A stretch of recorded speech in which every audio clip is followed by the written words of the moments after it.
Nous sommes avec Lucas Pérez, qui est le directeur général de Health My Project. Bonjour Lucas. Bonjour Frédéric. Est-ce que tu peux te présenter et présenter ton activité? Alors très bien. Donc, je m'appelle Lucas Pérez et j'ai cofondé donc en septembre 2016 avec un chirurgien orthopédiste une entreprise de conseil qui s'appelle Health My Project. Et le but de cette entreprise, c'est justement de délivrer à la fois de l'expertise médicale et du conseil stratégique pour tout porteur de projet dans le domaine de la santé et de l'autonomie.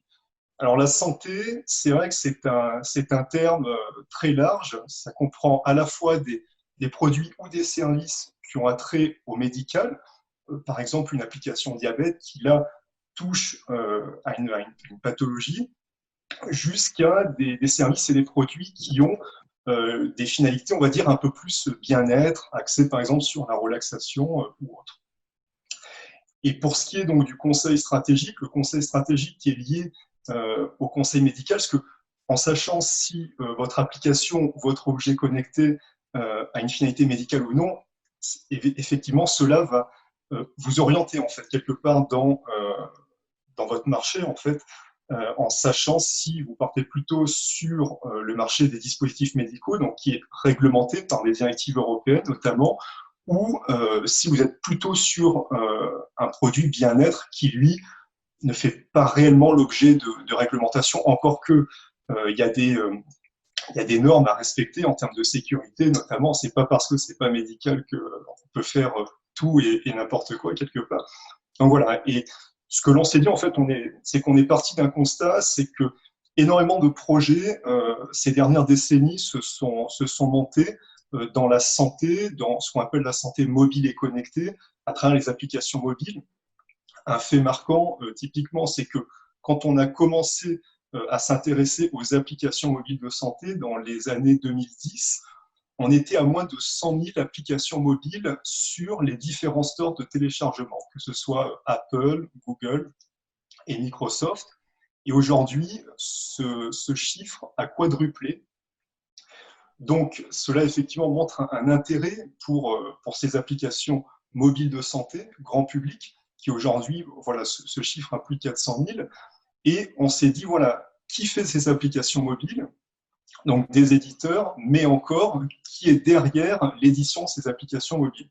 Alors parfois, c'est des médecins, parfois, c'est des gens qui ont une fibre entrepreneuriale et qui veulent entreprendre un projet dans la santé, dans l'autonomie. Et nous, ce qu'on s'est dit, c'est, ben, OK, on va regarder un peu, on va scruter un petit peu ces applications mobiles, ces objets connectés de santé, et voir si la promesse, de par le service ou de par le produit, est bonne, a une véracité médicale. Et à partir de là, on a commencé à expertiser avec différents médecins, des spécialistes, des généralistes ou d'autres professionnels de santé, l'objet de l'application mobile ou du produit connecté.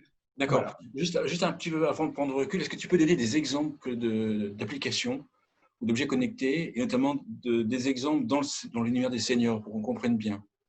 Alors, donc dans l'univers des seniors, on a eu un projet notamment qui s'agissait donc de proposer à des seniors, donc des seniors bien portants ou des seniors avec une perte d'autonomie plutôt fonctionnelle, donc liée au corps, un peu plus marquée.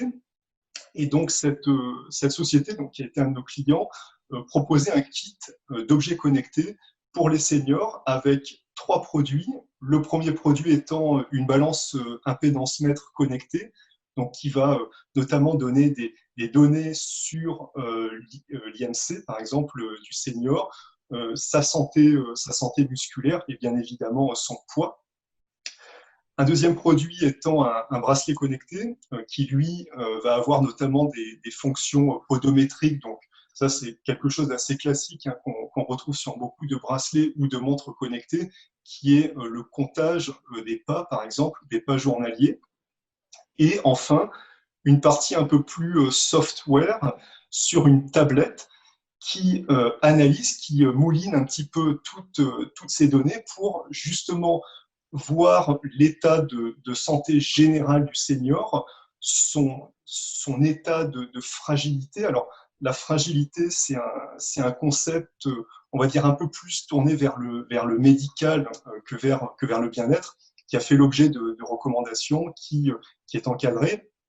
Et en fait, en fonction de toutes ces analyses, on arrive quelque part à catégoriser l'état de fragilité du senior. Et en fonction de ça, si le senior est plutôt dans une zone rouge ou une zone verte, on lui fait des conseils en lui disant, voilà, marche un peu plus, nourris-toi un peu mieux. Donc voilà, c'est vraiment tout l'objet de ce service. Moi, ma question qui me vient, c'est est-ce que… Alors déjà, j'avais une question sur l'ensemble des applications qui existent dans la santé. À ton avis, en pourcentage, est-ce que tu connais le pourcentage qui intéresse les seniors? Quand tu me dis qu'il y a plusieurs milliers d'applications qui existent, est-ce que les seniors sont utilisateurs d'une minorité ou est-ce que les seniors peuvent utiliser toutes les applications, à ton avis? Alors ça, c'était un défi que je m'étais lancé, c'était justement de répertorier parmi la centaine de milliers d'applications mobiles de santé, les applications qui auraient directement ou indirectement une finalité pour les seniors. Alors ça a été une entreprise qui a été très difficile, puisque bien évidemment, on ne sait pas qui réellement télécharge les applications, on n'a pas de données, sauf évidemment l'éditeur qui propose l'application, mais j'ai quand même essayé de regarder, voilà, au niveau des applications, par exemple des applications pour diabétiques, et ben on sait qu'un certain pourcentage de seniors ont des diabètes de type 2, et de par le jeu des probabilités, je savais à peu près que voilà, cela pouvait concerner un peu plus la population senior qu'une autre application. Et effectivement, le but était de savoir qui utilise ces applications. En l'occurrence, est-ce que les seniors les utilisent ou pas? Et effectivement, est-ce que l'application est efficace à une finalité pour eux? Voilà. Et l'entreprise a été vraiment compliquée de par la masse des applications. Et effectivement, ce que je m'étais dit, c'est on va interroger justement des seniors, notamment dans des EHPAD ou des seniors à domicile via des associations, pour savoir déjà s'ils connaissaient le terme d'application mobile de santé et quel en serait l'usage pour eux. Alors autant dire que donc les questionnaires que j'avais établis, voilà, posaient ces questions-là, mais on s'est très vite rendu compte, surtout en EHPAD, que en général les seniors âgés de plus de 90 ans ne savaient pas ce qu'était une application mobile, et bien évidemment encore moins ce qu'était une application mobile de santé. Et pour les usages, alors là, c'était impossible de leur de savoir en fait ce qu'ils pensaient de l'application mobile de santé. Et après, par contre, pour des seniors un peu plus jeunes, effectivement, en général, ils étaient équipés d'un smartphone ou d'une tablette ou des deux, et ils savaient ce qu'était une application mobile et une application mobile de santé, et savoir plus ou moins les finalités que ce pouvait avoir, par exemple pour la prévention d'un diabète, ce qu'il faut manger ou pas. Mais alors, ça a quand même été assez compliqué. Ils connaissent, les baby boomers, on va dire qu'ils connaissent le type d'application, j'imagine certaines applications. Est-ce qu'on peut dire qu'ils les utilisent? Alors, pour ce qui est des baby boomers, clairement, ils utilisent des applications de plus en plus. Et la conclusion que j'ai pu établir, qui s'appuie d'ailleurs d'une étude que l'on pourra mettre d'ailleurs dans le lien de la vidéo, c'est que plus on utilise sur une période de temps une application mobile de santé, alors là c'était à T6, c'était sur 6 mois, plus l'usage, l'adoption de l'application augmente. Et effectivement, alors les baby boomers, donc ces seniors, ces jeunes seniors, on va dire, ont déjà des applications pas forcément de santé, et par transversalité, ils en viennent plus ou moins à utiliser des applications de santé. Et on voit que au début, même s'ils ont l'application sur le smartphone, et même s'ils l'utilisent pas trop, ils développent des usages avec le temps, et après, on est à un taux d'adoption très fort de l'application mobile de santé. D'accord. Si on va plus loin, en fait, pourquoi est-ce qu'ils commencent à les utiliser? Ils commencent à les utiliser parce qu'ils ont un problème de santé, parce que c'est fun, parce qu'ils veulent tester. On dit toujours on dit souvent qu'il n'y a pas de prévention par rapport à la santé, la perte d'autonomie chez les seniors. On remet ça plus tard, on verra plus tard. Qu'est-ce qui fait qu'ils vont aller télécharger une application de santé? Alors, ça peut être pour une raison purement médicale. Je suis diabétique, je veux suivre mon diabète, je veux avoir un indicateur sur mon diabète, je télécharge l'application diabète d'une grande industrie pharma qui sera connectée ou non à un lecteur glycémique, par exemple. Donc ça, c'est pour une utilisation purement médicale. Après, il y a des seniors qui veulent plutôt se tourner vers des applications qui seront un peu plus bien-être, par exemple pour connaître le nombre de pas marchés dans la journée, savoir si les aliments qu'ils ont mangés à midi étaient bons d'un point de vue nutritique. Donc vraiment, les usages sont très variés. Et effectivement, quand le senior va se tourner vers une application médicale, il le fait vraiment par nécessité, en fait. D'accord. Et un peu moins par choix. Ce qui limite quand même la portée de l'utilisation chez les seniors. Exactement. C'est uniquement lorsqu'on a c'est majoritairement lorsqu'on a un problème de santé qu'on va utiliser ce type d'application. Exactement.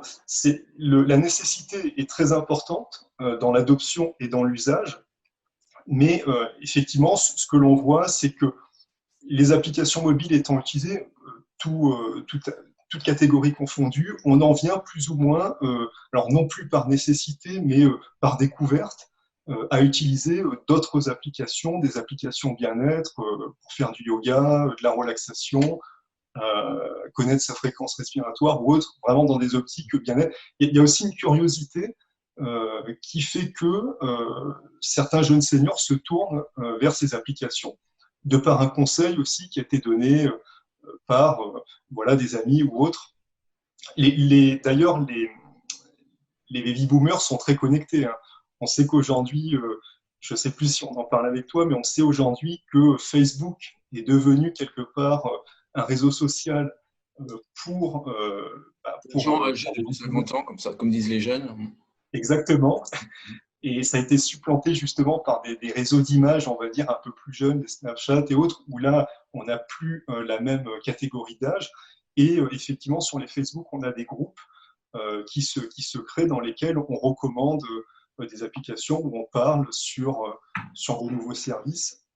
Et l'information, elle circule très vite et provoque la curiosité aussi pour certaines applications. Est-ce que les applications sont fiables? Alors, on peut peut-être pas dire oui ou non, mais est-ce que, parce qu'on entendait dire il y a quelques années, les capteurs n'étaient pas fiables, les applications n'étaient pas fiables, les promesses étaient trop exagérées. De ton avis, est-ce que c'est fiable?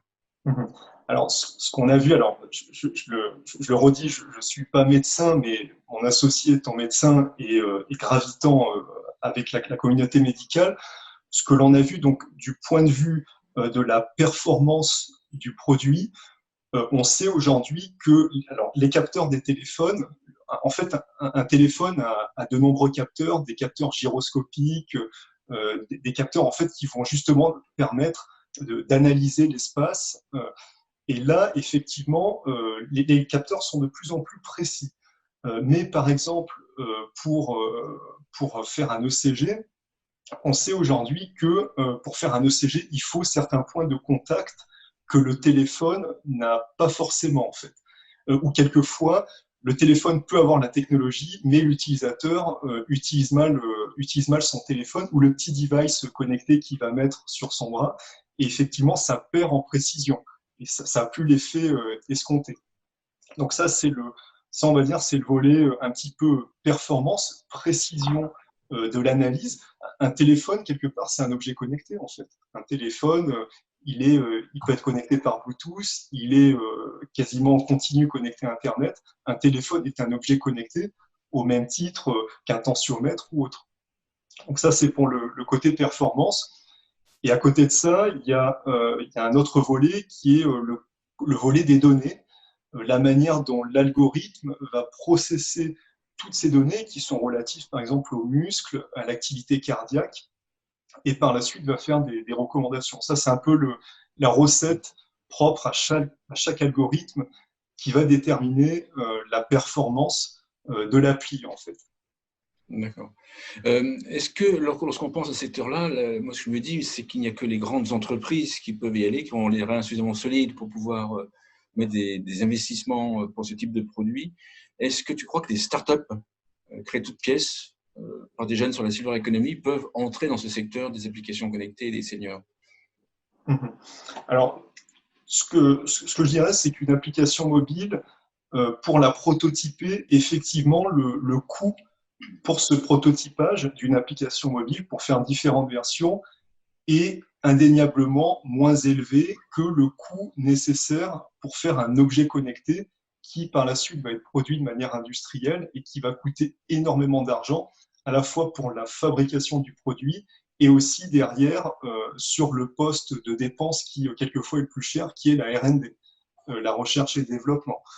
Donc, je ne dis pas que sur les applications mobiles, il n'y a pas de R&D, mais sur les objets connectés, souvent on des gros postes de dépenses là-dessus. Effectivement, ça coûte très cher et effectivement, on voit se démarquer, notamment sur les objets connectés, des grosses entreprises, soit des entreprises qui sont très spécialisées, qui font des objets connectés à finalité médicale. On a 2-3 grands groupes français qui le font très bien, mais voilà, c'est des gros acteurs qui sont déjà installés, qui ont déjà fait leurs preuves et effectivement qui ont une capacité à sortir des produits très vite, à les industrialiser très vite.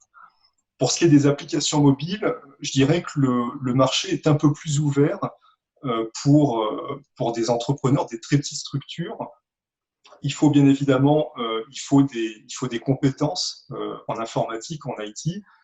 Ça aujourd'hui, ben voilà, le coût à la journée d'un développeur a effectivement bien baissé, on va dire, ces dernières décennies. Donc, c'est plus vraiment une grosse dépense comme ça pouvait être il y a peut-être 5 ou 10 ans. Donc, il est un peu moins fermé, ce business des applications mobiles, que celui des objets connectés. Et effectivement, on voit énormément de startups, quelquefois plus de startups que de grands groupes. Parce que les industries pharmaceutiques, c'est un peu ce que je disais sur le diabète, c'est que je peux vous prendre un exemple, par exemple Roche. Roche, effectivement, a ses applications pour le suivi du diabète et ils les ont développées, ils les ont conçues très vite. Chez une startup, ça va prendre un peu moins de temps, mais voilà, on a une certaine qualité. Ils respectent la réglementation. Alors, il faut savoir que très peu d'applications mobiles de santé sont ce qu'on appelle marquées CE, ont un marquage CE. Ça, c'était aussi le résultat de l'étude qu'on avait pu sortir sous forme d'infographie dans une startup dans laquelle je travaillais, où justement, on était à moins de 10%, je crois, d'applications mobiles ayant le marquage CE, donc attestant de la performance, de la sécurité du produit, le fait que l'application mobile, par exemple, ait une bibliographie sur les sources médicales sur lesquelles elle s'appuie, le fait qu'elle ait des CGU, des conditions générales d'utilisation. Beaucoup d'applis, quelquefois, passent à côté de ça. Donc voilà, et la somme de tout ça, ça fait que si on les respecte, on a une application mobile, en fin de compte un logiciel qui est très performant, qui est très sûr. Et ça, aujourd'hui, c'est à la portée aussi de plus petites structures, d'entrepreneurs qui peuvent le faire. Vu le nombre d'applications qui existent, est-ce qu'il y a encore des besoins qui ne sont pas remplis dans le domaine des seniors? Autrement dit, si tu avais un startup à lancer pour créer une application, un objet connecté dans ce champ d'application, dans ce champ d'activité, ça serait quoi en fait? Est-ce qu'il y a un besoin qui n'est pas rempli? Mhm. Alors, il y a beaucoup de choses. On voit que ce champ de la santé, il est quelquefois assez poreux. On voit notamment, alors il y a beaucoup de services qui sont développés dans l'analyse comportementale à travers des objets connectés qui peuvent être mis dans le domicile du senior, alors avec des algorithmes plus ou moins puissants et connectés à plus ou moins de services. Alors, on a vu des projets que tu connais aussi hein, qui développent énormément d'interopérabilité avec des services de télémédecine, avec des objets connectés de bien-être, donc vraiment qui ont toute une panoplie de services et de produits environnants. Et à côté de ça, on a des produits qui se sont un peu plus centrés sur toujours la prévention d'une pathologie ou la relaxation sur quelque chose de très précis. Et alors là, comme ça, je ne vois pas de secteur qui ne serait pas investigué pour l'instant. Alors, depuis, on va dire, depuis une petite année, je me pose une question sur une technologie qui commence à émerger au niveau mondial, c'est la blockchain. La blockchain qui peut avoir des applications dans la santé. Alors, la blockchain, c'est quelque part… Peut-être expliquer clairement ce que c'est en fait. Voilà, donc la blockchain, c'est une technologie émergente dont on a entendu parler à travers le fameux Bitcoin, mais le Bitcoin n'est pas forcément représentatif de la blockchain, c'est juste une application financière de la blockchain. Et dans la blockchain, on a aussi des projets santé qui visent à ce qu'on appelle à tokeniser, à créer des sortes de jetons pour acheter des services en santé. On a vu notamment une boîte mexicano-américaine qui a développé un service de téléconsultation gratuit pour l'usager. Alors, tout le monde va dire, mais comment c'est possible? Maintenant, j'ai de la santé gratuitement, et en plus de ça, on est même rémunéré pour avoir un service gratuitement. Alors, ça paraît complètement fou, mais cette technologie blockchain, euh, qui est décentralisée, donc on n'a plus d'éléments centralisateurs, ce que les Anglais appellent le middleman. Il n'y a plus d'intermédiaires, les informations communiquent directement entre elles. C'est vraiment décentralisé. Tout le monde peut participer à la blockchain, tout le monde peut la vérifier aux quatre coins du monde. Et justement, ces services, moi en tout cas, me paraissent très innovants dans leur volet santé et autonomie pour justement créer des services qui soient gratuits, qui soient universels et qui, quelque part, ne subissent plus, alors c'est un peu polémique ce que je vais dire, mais le monopole des prix de certains grands groupes, que ce soit d'assurance ou autres, qui ont quand même un petit peu figé les prix de ces prestations. Parce qu'à l'avenir, on ne va pas se mentir, il va y avoir de plus en plus de téléconsultations, de services digitaux en santé et en autonomie. Et voilà, et il y aura, enfin, on ne sait pas comment vont évoluer les prix. Et c'est mon avis, ça n'engage que moi, mais je pense que la blockchain va universaliser ça et va peut-être même rendre ces services gratuits, en fait. D'accord.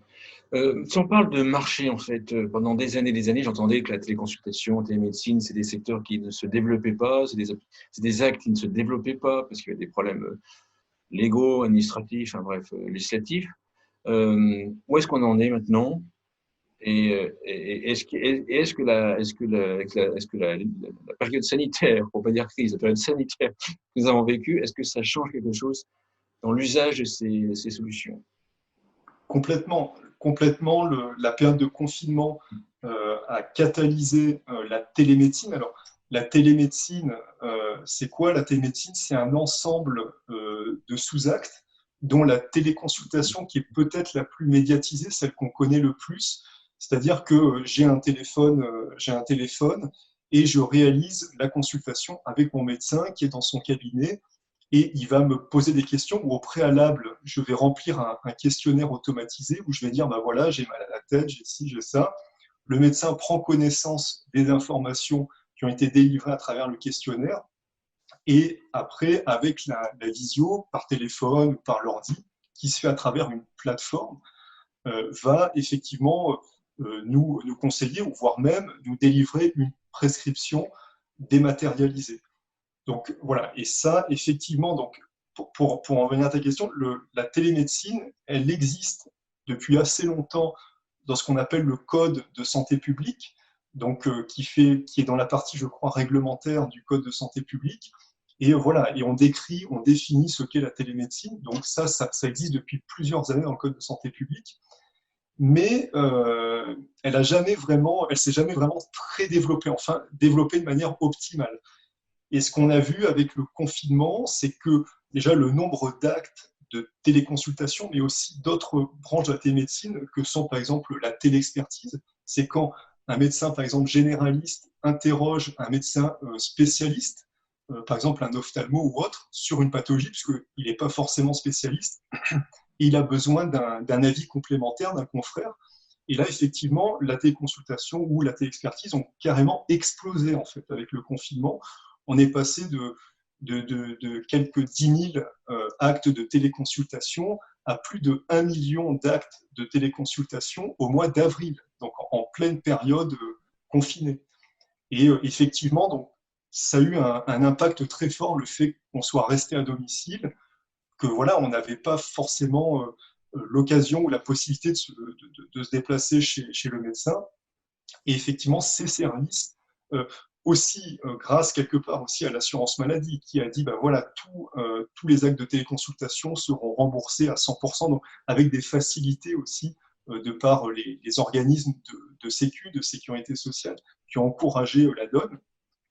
Mais ce que l'on voit, et je lisais encore un article hier et aujourd'hui là-dessus, c'est que effectivement, c'est un petit peu redescendu tout ça. Alors la CNAM, voilà, essaye de faire des propositions pour garder un petit peu cet élan, cette dynamique. Et effectivement, maintenant, le soufflet est un peu redescendu en fait, de la télémédecine. C'est une question qui me vient. Est-ce que les actes de consultation, de téléconsultation, ont remplacé des actes présentiels, enfin, des visites présentielles, ou est-ce que ça crée une demande qui n'existait pas avant? Alors, beaucoup d'hôpitaux ou autres, avec la crise du Covid, se sont recentrés un peu plus sur les opérations, sur les actes opératoires. Et effectivement, les consultations, que ce soit en cabinet, donc en médecine de ville, ou les consultations à l'hôpital, effectivement, ça s'est un peu tari, tout ça. C'est qu'on a beaucoup privilégié les opérations donc, qui étaient programmées, les opérations dites programmées. Et effectivement, là, quelque part, ça a créé un nouvel usage, en fin de compte. Et puis, bien évidemment, il y avait aussi cette injonction de dire, voilà, on ne se déplace pas, on évite d'engorger la médecine de ville ou autre. Donc, on fait ça depuis chez soi. Donc, voilà, il y avait vraiment un moment un peu critique et ça encourageait ça. Et, euh, et, la, et la deuxième réponse à ça, c'est effectivement que la télémédecine, elle est ce qu'elle est. Hein. C'est que, voilà, aujourd'hui, il y a de moins en moins d'actes de téléconsultation. Euh, les usages, quelque part, voilà, non. Enfin, hors cette période de crise, il n'y a pas vraiment de nouveaux usages qui se sont créés là-dessus, en fait. Voilà, Pendant la crise sanitaire, est-ce que les seniors ont été concernés ou ils ont été oubliés en fait? Enfin, pas oubliés, mais laissés de côté parce qu'ils ne sont pas connectés. Alors, les seniors, alors, paradoxalement, c'était donc la population qui avait peut-être le plus besoin de la télémédecine, étant donné que c'était un public à risque. Hein, il fallait justement qu'ils restent le plus à domicile pour éviter les contacts et, par conséquent, éviter les risques de contamination qui sont multipliés avec le nombre de sorties. Et effectivement, c'était la population qui, quelque part, avait le plus besoin de ce service qui est rendu directement en fait, à domicile, qui est 100% dématérialisé. Or, ce n'est pas la population, ça une étude assez récente l'a révélé, ce n'est pas forcément la population qui en a le plus bénéficié. La population qui en a le plus bénéficié, c'est une population qui est relativement jeune, donc âgée, je crois, de 18, enfin voilà, à la tranche d'âge 30-40. Et donc voilà, c'est pas la population senior qui en a le plus bénéficié, alors que ils en avaient le plus besoin. Effectivement, alors mon avis, c'est de dire que même si bon, les jeunes seniors sont équipés avec des smartphones, des tablettes, effectivement, la connaissance des différentes plateformes. Alors, je ne fais pas de pub, je tiens d'intérêt pour ces grandes boîtes, mais les Doctolib, les Mon Docteur et compagnie, eh ben, les jeunes seniors, et ne parlons pas du grand âge, étaient très peu au courant de l'existence de ces plateformes. Alors que la population un peu plus jeune, elle, en avait connaissance, a déjà même une connaissance générale sur les plateformes. Tu, tu Et crois on que avait tu crois que les seniors vont s'y mettre, vont devenir au courant de ces outils-là, notamment les plus âgés? Ou tu crois que bon, les plus âgés, c'est une génération qui de toute façon ne sera pas, enfin, entre guillemets, va décéder avant d'utiliser ces outils? Alors, je serais un peu tranché. Alors, pas être trop pessimiste ni trop optimiste. Je pense que la population très âgée, les 85 ans, 90 ans et plus, n'utiliseront pas, pour la grande majorité, leur tablette, leur smartphone, si tant est qu'ils ont ces équipements. Ils n'iront pas sur ces plateformes. Problème de connaissance, problème d'usage. Alors, problème d'usage, comme il a pu être dit, hein, l'usage, à 6 mois et plus, il permet l'adoption de la technologie. Mais bon, il y a des représentations, il y a des craintes. Voilà, on veut pas s'exposer. On pense que voilà, il y a des risques de piratage et autres. Donc, cette population d'elle-même, je pense qu'elle n'utilisera pas forcément le recours à ces plateformes. Je pense par contre qu'elle serait un peu plus conciliante si le service était utilisé via un intermédiaire. Par exemple, le petit-fils, la petite-fille ou les enfants qui voilà, vont être avec papa, vont être avec maman et vont utiliser la plateforme au même titre qu'une infirmière ou qu'une aide-soignante qui serait à côté du senior, enfin du grand senior, et qui l'aiderait justement à faire sa téléconsultation, donc à se loguer et compagnie. Et pour ce qui est des jeunes seniors, c'est un peu moins vrai, je pense. Je dirais pas que c'est du 50-50. À vrai dire, j'ai pas eu connaissance d'études là-dessus, mais je suis plus optimiste pour cette population dans l'usage et l'adoption des plateformes, notamment de télémédecine. Et effectivement, donc pour la génération de jeunes seniors qui va arriver dans les 10, 20, 30 prochaines années, la question ne se posera plus, à mon avis. D'accord. Un mot de conclusion. Ok. Alors, un mot de conclusion, le mot de conclusion, c'est qu'on peut tous, à notre échelle, faire des services en santé et en autonomie. On est tous potentiellement porteurs d'un projet. Ce n'est pas forcément une question d'argent. Je pense que c'est une question de représentation, c'est une question de volonté. On peut tous agir en fait à notre échelle, même avec une idée. Avec une idée, on peut faire beaucoup de choses en fait. D'accord. Super conclusion. Merci Lucas. Lucas Pérez, je rappelle que tu es directeur général de Health My Project. Merci. Ok, merci beaucoup Frédéric. Merci.